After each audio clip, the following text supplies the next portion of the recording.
प्रदेश में पूर्ववर्ती गहलोत सरकार द्वारा अपने कार्यकाल के अंतिम समय में बनाए गए 17 नए जिलों में से 9 को खत्म करने और 3 संभागों को भी खत्म किए जाने के वर्तमान सरकार के फैसले के बाद राजनीतिक सरगर्मी तेज हो गई है। क्या है पूरा मामला, आइए आपको बताते हैं। दरअसल राजस्थान में भजनलाल सरकार द्वारा 9 जिलों और 3 संभागों को खत्म करने के फैसले ने सियासी हलचल मचा दी है।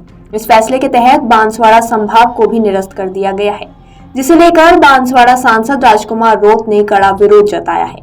उन्होंने इसे आदिवासी बहुल क्षेत्र की जनता के साथ अन्याय करार दिया है। शनिवार को हुई कैबिनेट की बैठक में राज्य के 17 नए जिलों में से 9 को खत्म करने का निर्णय लिया गया है। इसके साथ ही पाली, सीकर और बांसवाड़ा संभाग को भी समाप्त कर दिया गया है।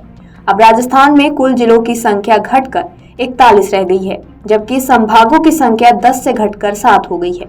जिन जिलों को खत्म किया गया है उनमें दूदू, केकड़ी, शाहपुरा, नीमका थाना, गंगापुर सिटी, जयपुर ग्रामीण, जोधपुर ग्रामीण, अनूपगढ़ और संचौर शामिल है। वहीं बालोतेरा, ब्यावर, डीडवाना, कुचामन, कोटपुतली, बहरोड, खैरथल, तिजारा, फलौदी और सलुम्बर को यथावत रखा गया है। इधर बांसवाड़ा संभाग को निरस्त करने पर सांसद राजकुमार रौत ने गहरी नाराजगी व्यक्त की है।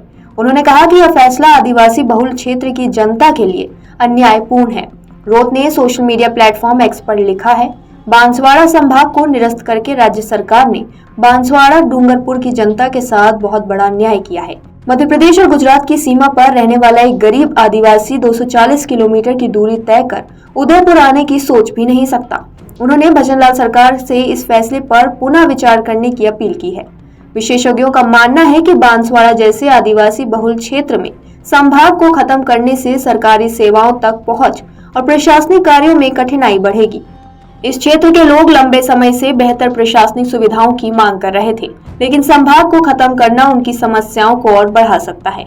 वहीं भजनलाल सरकार के इस कदम के बाद विपक्षी दल कांग्रेस और अन्य आदिवासी संगठनों ने भी विरोध तेज कर दिया है। कांग्रेस नेताओं का कहना है कि इस फैसले से सरकार की नीतियों में आदिवासियों के प्रति उदासीनता स्पष्ट होती है। इधर नेता प्रतिपक्ष टीकाराम जूली ने इसे लेकर सरकार पर हमला बोला है। जूली ने कहा कि इसी वर्ष अगस्त में केंद्रीय गृह मंत्री अमित शाह ने लद्दाख जैसे छोटे केंद्र शासित प्रदेश में 5 नए छोटे जिलों की घोषणा की थी, जबकि राजस्थान देश का सबसे बड़ा राज्य है।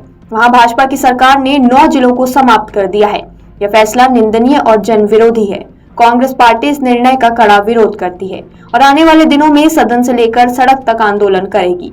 सीकर में भी सरकार के इस फैसले को लेकर विरोध शुरू हो गया है। माकपा नेता भागीरथ नेतर ने बताया कि शेखावटी में भाजपा हमेशा ही कमजोर रही है। विधानसभा चुनाव में यहां से सिर्फ 3 ही विधायक जीत हासिल कर सके हैं और लोकसभा के चुनाव में इंडिया गठबंधन के अमरामन सांसद चुने गए हैं। उन्होंने कहा कि प्रदेश में जहां भाजपा कमजोर रही है, वहां उस क्षेत्र के साथ उसका दुर्भावनापूर्ण व्यवहार रहा है।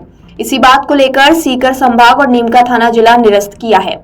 उन्होंने कहा कि आज हमने सरकार के इस फैसले के विरोध में मुख्यमंत्री का पुतला फूंक कर विरोध जताया है और सरकार से मांग रखी है कि सरकार जिलों और संभागों को निरस्त करने का फैसला वापस ले। उन्होंने चेतावनी देते हुए कहा कि अगर सरकार अपना फैसला वापस नहीं लेती है तो उग्र आंदोलन किया जाएगा। अगर आप ये वीडियो YouTube पर देख रहे हैं तो हमारे चैनल को सब्सक्राइब करें और बेल आइकन को दबाना ना भूलें। अगर आप Facebook पर ये वीडियो देख रहे हैं तो हमारे पेज को लाइक करें।